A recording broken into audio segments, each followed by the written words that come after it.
Assalamu alaikum, welcome to Areebadrawingtutorials. This is Areeba. Today I am drawing a simple beginner scenery just for beginners. So let's start. I am using here a 2HB pencil. You can use any pencil you are comfortable with. So here first of all I've drawn a baseline, then two mountains over it and a sun in the back.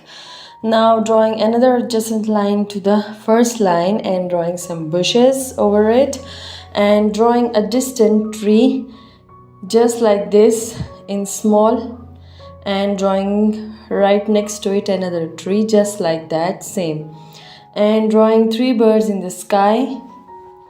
Now I'm drawing a little hut in the mid of this at the right side of the scenery, drawing some windows and doors in it. I hope you like my drawings, and if you like my drawing, please do comment on my drawing. I welcome my Indonesian, Bangladeshi, Indian and Pakistani and Malaysian viewers. Thank you so much for being here, and every other people who watching me from other countries. So thanks for being here, and I hope you like my drawing. Please do comment and don't forget to subscribe. So now I've